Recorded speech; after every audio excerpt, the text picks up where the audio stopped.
Good morning guys, কি খবৰ? আশা কৰোঁ চবৰে ভাল। আজি মই পানীখাইটি ফালে আহিছোঁ। পানীখাইটি হাতীচিলা মন্দিৰত যাম। ভিডিঅ'টো আপোনালোককো দেখাওঁ বুলি ভাবিলোঁ।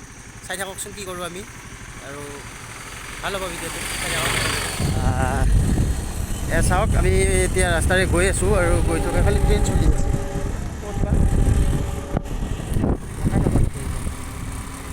ৰাস্তাটো খুব ভাল, এইফালে আহি খুব ভাল লাগে আৰু ৰাতিপুৱাৰ সময়ত আহিলেতো বেছি ভাল লাগে। চাই থাকক।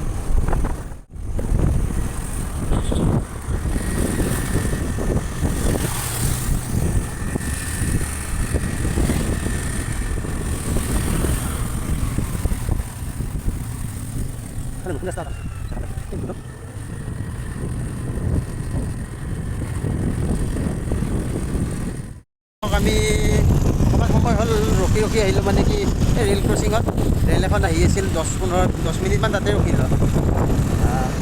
এতিয়া আহি এইখিনি পাইছোঁ। এইখিনি কিবা নাম, তাত আমি হাতীচিলা পাম, তালৈকে গৈ আছোঁ। অলপ চাই থাকক ভিডিঅ'টো।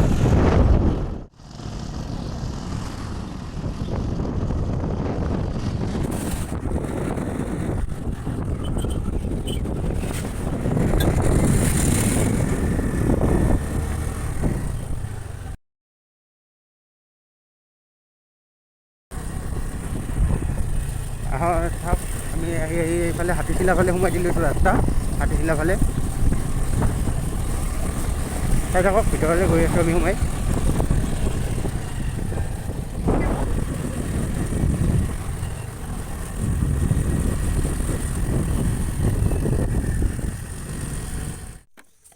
চাওক, আহি আমি পাই গ'লোঁ। ইফালে হাতীচিলা মন্দিৰটো ইফালে আছে, আৰু ইফালে নদীখন চাওক, ধুনীয়া নদী,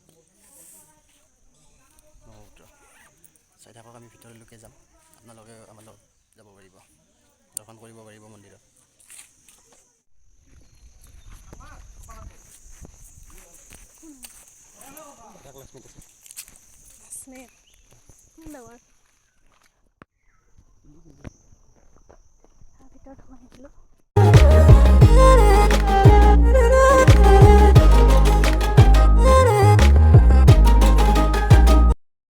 আমি মন্দিৰৰ ভিতৰলৈ সোমাই আহিলোঁ। এতিয়া সেৱা কৰি লওঁ, তাৰপিছত মন্দিৰৰ দেওজনৰ লগত কথা পাতি মন্দিৰটোৰ বিষয়ে অকণমান জানিবলৈ চেষ্টা কৰিম।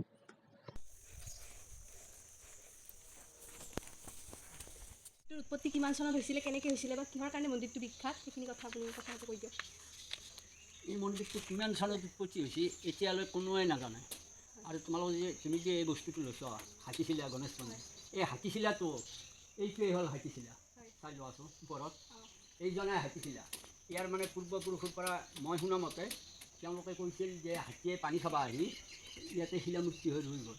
সেইকাৰণে এইটো হাতীচিলা বুলি, এই জেগাখিনিৰ নামো হাতীচিলা। এই পাহাৰখন হাতীচিলা পাহাৰ বুলি কয়। ইয়াৰে তলেদি এটা সুৰংগ আছে, তোমালোকে যদি গৈছা, এই সুৰংগটো নিজে হোৱা। এই সুৰংগটো দি গৈ সেনেকৈ শিৱ মন্দিৰত ওলাব পাৰি।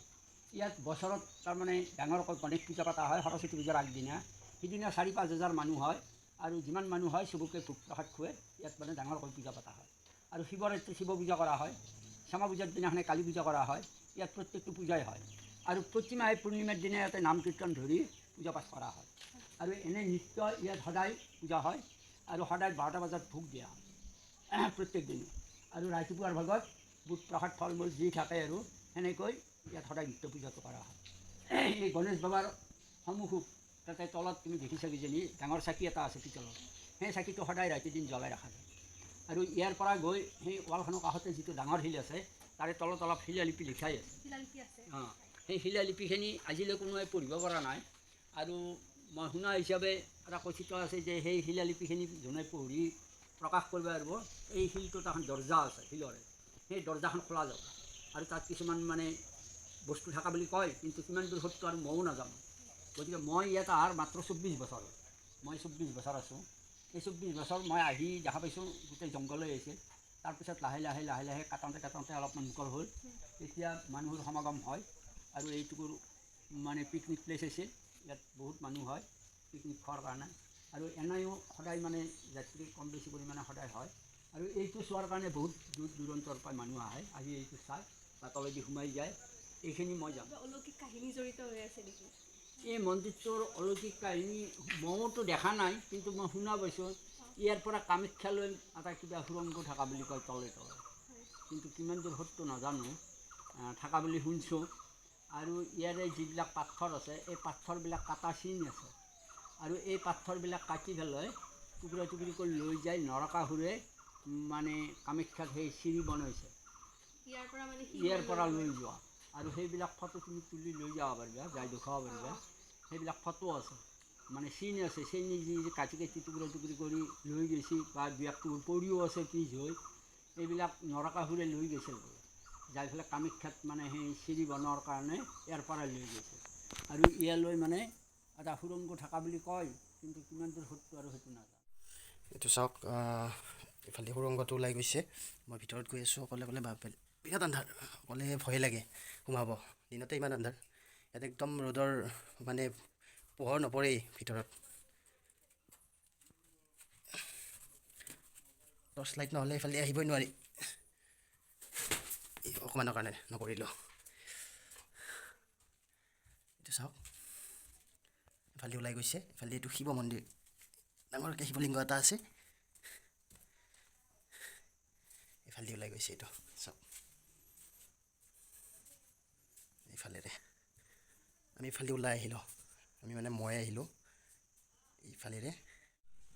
মই ইফালে এইটো সুৰংগৰ পৰা ওলাই আহিলোঁ, ইফালে এইটো সুৰংগ চাওক, বাহিৰত ওলাই লওঁ ৰ'ব, ইফালে ওলাই আহিলোঁ। ক্লাছ চলি আছে, মূৰ্তি এটা চোৱা। মুখমণ্ডলখন আছে, সেইকাৰণে ওপৰত তাতে কালী মন্দিৰটো কৰা গৈছে। তাতে মূৰ্তি আছে, কিন্তু মূৰ্তিটো মাৰ্বল তাৰে, এই মুখখন নিজে নিজে হোৱা।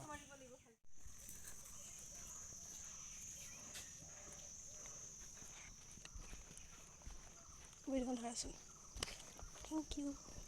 কিন্তু বহুত কম হেৰি পালোঁ এতিয়ালৈকে।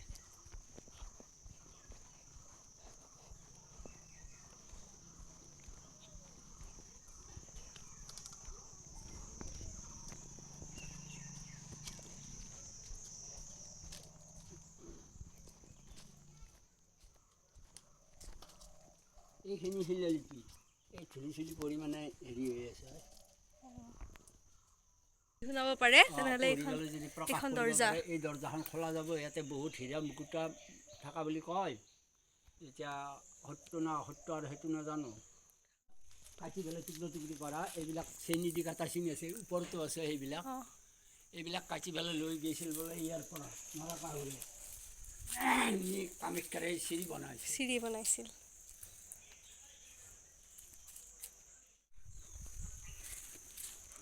পাথৰ দেখা পাব, হাতীৰ নিচিনা চব, এইটো হাতীৰ নিচিনা দেখা পাই আছে যে, হাতীৰ বহিছে নিচিনা দেখা পাই আছে। পথৰ কাটা আছে, খালি কাটা আছে, কাটাটো এইটোৱে এনেধৰণৰ ওপৰ দিয়ে কাটোতে এনেকা কৰাটো যে কাটে যে আমি কৰাটো যে কাটা নিচিনা আছে, এনেকা পাথৰ আছে যে এইবিলাক, এই যে তলত এটা পৰি আছে, সেই ওপৰত এটা আছে, এনেকা পাথৰ পৰি আছে ওপৰত। আমি ওপৰৰ পৰা আহোঁ বোলা এবাৰ।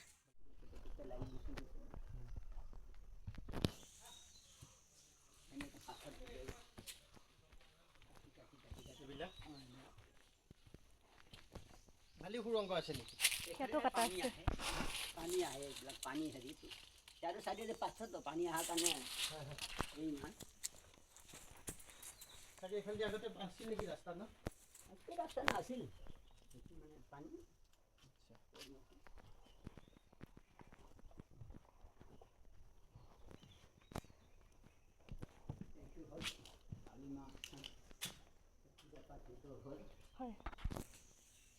ভিতৰত যাই ফটো উঠাব পাৰিম ন?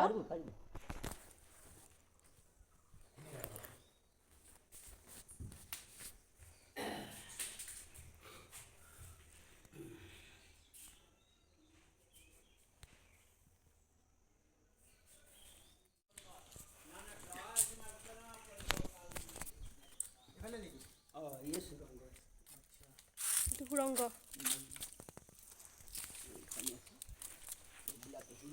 কাটি আনা এই ওপৰৰ পৰা এইটো এনেকৈ এইটো যে কাটি লৈছে, যাব পাৰি ন?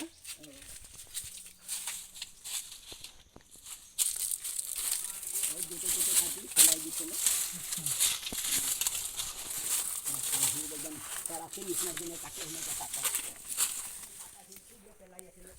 ৰ'বা ৰ'বা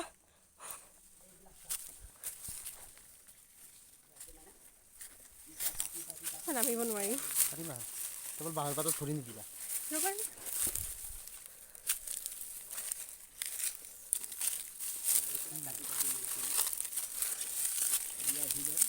আৰু ওপৰত নাজানি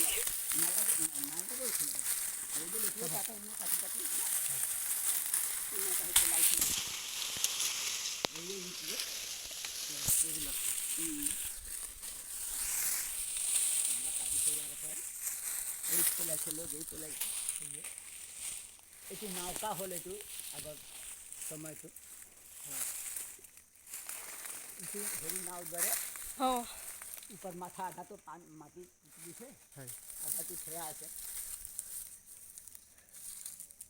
ইয়াত এতিয়াও কিবা জীৱ জন্তু আহেনে এতিয়া নাহে আগত আছিল ওপৰত এইবিলাক য'তে ত'তে সেনে জাগা আছে দেৱ দেৱতাক ঘূৰিছিল থাকিছিল না সেনেকুৱা মানে জাগা আছে বহাৰ কাৰণে অঁ দেৱ দেৱতাক লগত ঘূৰা ফুৰা কাৰণে গৈছিল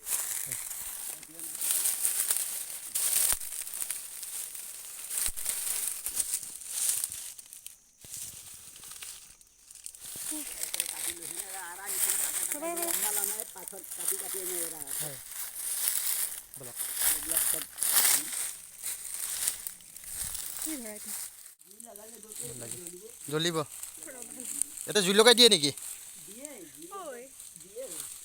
আচ্ছা বাঁহৰ পাতত ধৰি নিদিয়ে এতিয়া বৰষুণ দিলেতো আকৌ বন গাজি যাব চাওক এইটো কি ডাঙৰ পাথৰ চাওক আগফালে ইমান জোঙা নৌকা বুলি কোৱা হয় এইটো নৌকাশিল বুলি কৈছে এইটো নাৱৰ নিচিনা আধাটো ইয়াতে মাটিত পোত খাই গ'ল চাই থাকক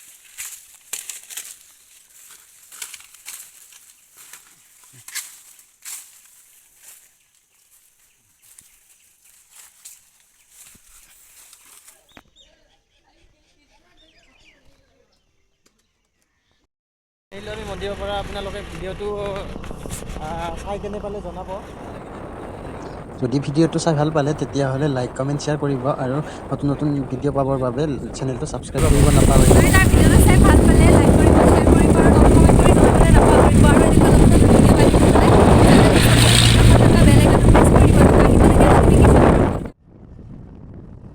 পৰাণৰা কোলে কামনা পাহৰাই হিয়াৰ বেদনা সুৰেৰে সিক্ত কৰা না ৰিক্ত হিয়াৰ ৰচনা গীতেৰে সুৰেৰে হিয়া নামেৰে প্ৰণয়ৰ ছবি আঁকানা মনৰে সপোনবোৰ হ'বনে পূৰণ মোৰ দুচকুৰ ভাষাৰে কোৱানা গীতেৰে সুৰেৰে হিয়া নামেৰে প্ৰণয়ৰ ছবি আঁকানা মনৰে সপোনবোৰ হ'বনে পূৰণ মোৰ দুচকুৰ ভাষাৰে কোৱানা মন জোছনা হৃদয়ৰে হাসনা